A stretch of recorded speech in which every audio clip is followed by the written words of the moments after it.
Thank you very much for the introduction. Very welcome to this afternoon.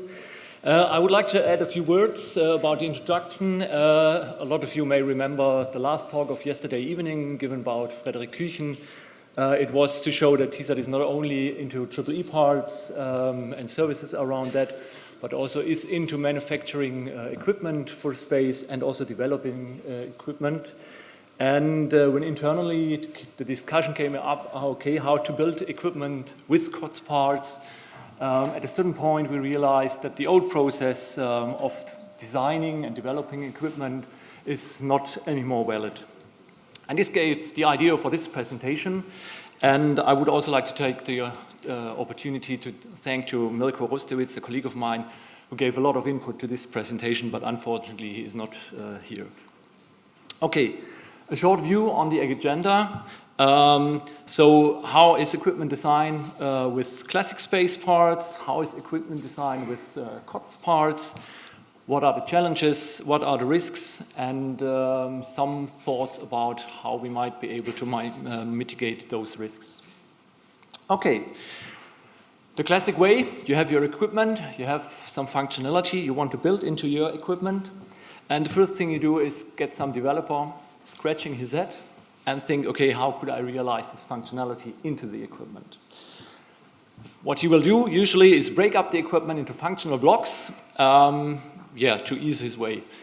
So far, nothing special, no EE parts involved by that point, but now this is the classic way, so he has some lists where he can choose parts of. Usually he would take the fully qualified parts because it's the lowest risk, as simple as that. Maybe he has to use some special parts, but also with that, he was going the way of the least risk, at least. So finally, he's taking the parts. With the known goods parts, yes, they are not qualified, but at least he does know there will be no failure when they will undergo the tests. So once he has done that, checks on each functional block, and finally, ready to build. In principle, a very easy way. So why change it?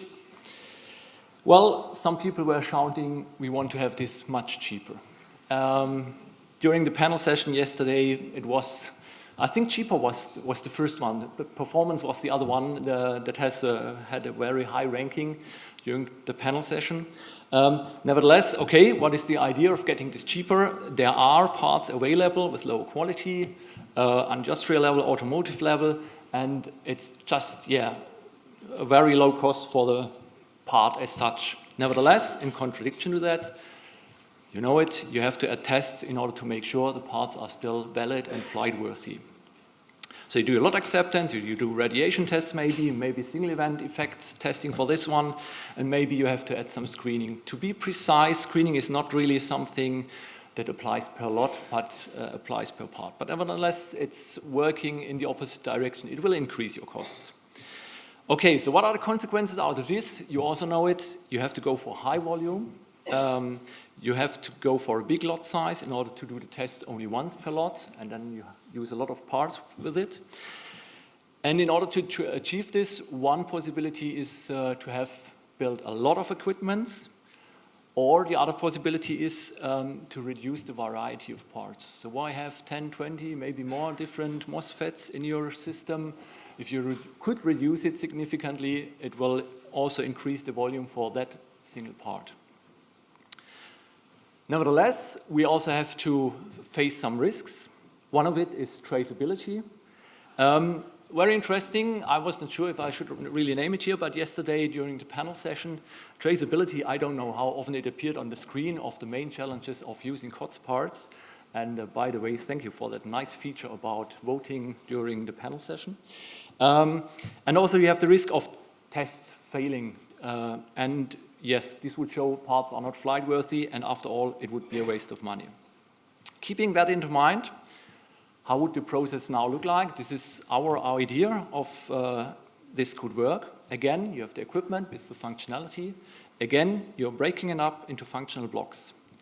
And now you lose your list of COTS parts into some preferred parts list. And yes, this is the point where the knowledge drops in. So maybe by experience, maybe by getting somewhere else information, what are good candidates for your preferred parts list. And please keep in mind, limit it to an absolute minimum, because this is the way you can go for volume, and this is also a way how you can reduce significantly the risk of this process. Again, you would use from this list parts to make up your functionality, and it would bring you to some sort of design release. But this is not the end, as you are maybe thinking of it is in the classic process. No, because maybe the developer is not able to use that preferred parts list as it was to get the full functionality in, but has to use different parts, or use spot parts that are on the list but not used actually in the equipment. So you have to maybe adapt this list. And this is the first point in time when you already should look, okay, what tests are necessary in order to reduce the risk on the parts on this list. So think about missing LUT tests, think about radiation tests necessary in order to verify that the critical functionality of those parts will survive in space. And also this is the first point in time when you actually perform the tests on your parts where you are not really sure if those will survive. If you have performed the tests, it's time to check the status. Is your list still valid? Maybe some tests failed. And this is the time then to select alternatives. Of course, yes, it puts the developer in some trouble because he has to do a redesign of his equipment. So after all, it will lead to some iteration process. Again, a design release, maybe again adaptation of the preferred parts list, and so on and so on. Hopefully, you will approach a final design of the unit. And as you already have tested the most critical functions, you have reduced your risk. So you still have to do some tests, but after all, you have reduced your risk, and therefore no more surprise is expected at this stage. Finally, you check, okay, is the application conditions, is everything right? And finally, then, this is the point where you would go to build the unit. Okay, one interesting thing maybe about also the difference between the two processes is, I was in former times a project manager, thinking also about when to spend the money. The classic way, if you remember, you are starting your development and you have to spend the money for the parts just before you start to build.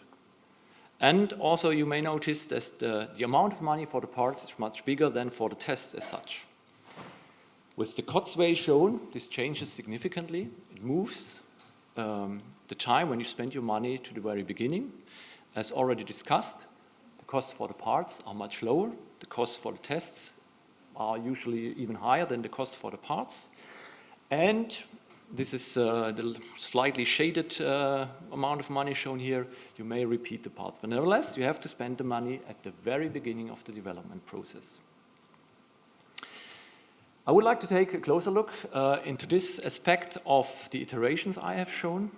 I think we are clear that radiation and single event effects have a high potential to be the most expensive tests in here. And what could be the possible steps in order to address this testing and also to keep always in mind, okay, we want to reduce the risk.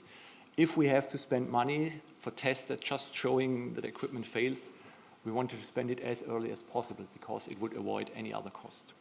Okay, so we would check availability of parts, check about lead times, are we able to get the parts in time, check the technology, what are the parts based on, what are the critical effects for the given device type.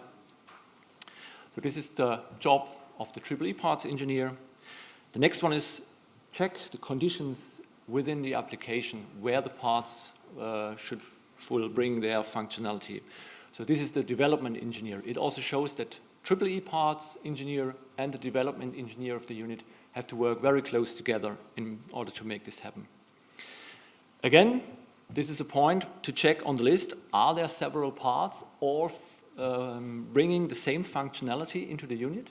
If so, try to get rid of it. Try to avoid same parts with same functionality, reduce the variety of your parts. And after that, you are then ready to take a challenge and say, okay, what is the radiation source I need in order to test the parts? As an example, for MOSFET, you may choose to go for a heavy ion test. For an FPGA, you may think of testing your mitigation techniques with laser testing whatsoever, For operational amps, maybe it happens you need total ionizing dose and single event effects. Nevertheless, you address it as the first stage and you go in the most critical test at the very beginning of this test campaign. And this will, after all, reduce the amount of money you have to spend when you develop your unit. Of course, and it was discussed yesterday a lot of times, if you already know parts are valid, this would be a big advantage in the story. And I guess this is also what we have seen yesterday when a lot of people ask, okay, can we have common source of data, let's put it all together. Yes, this is exactly the goal because it would significantly reduce exactly those tests. Some thoughts about SEE testing in general. So first step you would have to do is open the device as such, because usually you're not able to get the bare die of this device. And if you have the bare die, maybe you are not sure if the die you have in your hand is the very same as it is in the package. And again, the first step is checking for destructive single event effect, which means this is some sort of traffic light. If this fails, you can directly kick out this part of your list. Again, you have to look for the application conditions in your unit, not at any D ratings, spec values, or whatsoever. It's the application that counts. And again, the EEE parts engineer and the development engineer have to work very close together in order to be sure that you only test for your direct application. When we remember that we want to mitigate risks and not have full scientific measurement whatsoever, it's also a good idea to avoid any detailed test plans, avoid extensive test board designs if possible, and also do not prepare test reports if the part has failed. It's of no use. You simply, that's the end of the story. The goal is optimize throughput and to get fast results, because at this very beginning of the development process, I think speed is key. And therefore, you also have to think when you go to testing to go away from your usual track and to find a new way of doing it. Thinking about test facility, yes, also how to get speed, no transport issues, choose a test facility near you. Think about pre-booking test slot in order to make sure you have the time in the test facility when you need it actually. And also a good idea to have an easy access to that device. Same about radiation testing. Our engineers have thought about how could we automate the radiation tests in the best way. And actually the idea is to have a generic motherboard and specific daughter board. So if you have to do an adaptation of the devices you want to test, you only have to modify that daughter board and not the whole test setup. And also this allows us to have different tests or different parts to be tested in parallel. Also this reduces test time and test cost, of course. Again, you have to do regular coordination with the development engineer because you are not going to test the whole spec. Look for the critical values you need to know about your parts and only look after those during the radiation test. Again, only apply application conditions. Same story with single event effects. Avoid test plans, avoid any additional unfold, and the same for requirements of the test facility. It should be near you. Think about pre-booking. This brings me to the conclusion. So when you use COTS parts, EEE parts engineer and development engineer should work together from the right beginning in order to make this a success. EEE parts costs are low, but nevertheless, test costs may eat up the savings. And I've shown you our thoughts about how to modify the process in order to save most money out of this. Finally, selection of parts and tests require experience. Yes, this is why we're here. We had a lot of experience in this room. So I don't think I need to say anything about this. Okay, that brings me to the very end of my presentation. Thank you for your attention.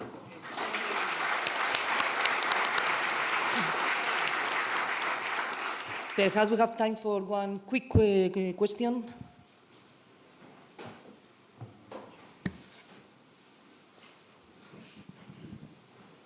Hello? Can you go back to your page 12? Now let's see. 12, 12 the is next this one. Yeah. You wrote there that you reduce cost by not preparing test plan and test reports. No detailed, at least, yeah. Yes, but how can you know that the results of the radiation comply with the equipment, and how you look the results? You need limits to know each parameter. Yes. How do you know that the test fails or pass if you have no comparison? Okay, I see your point. So it means not that you have no test plan. Of course, we are clear, we need limits. Maybe if we are close to a limit we have given ourselves, you might be able to mitigate that with any other means. So I would also go away from a very clear yes-no decision, because if you are very close to your goal, you might be able to overcome it by some other means with whatsoever. And therefore, this is what we think. It's not of use to be so strict as maybe in the past, where it's very clear yes or no. Thank you. Thank you very much. Thank you.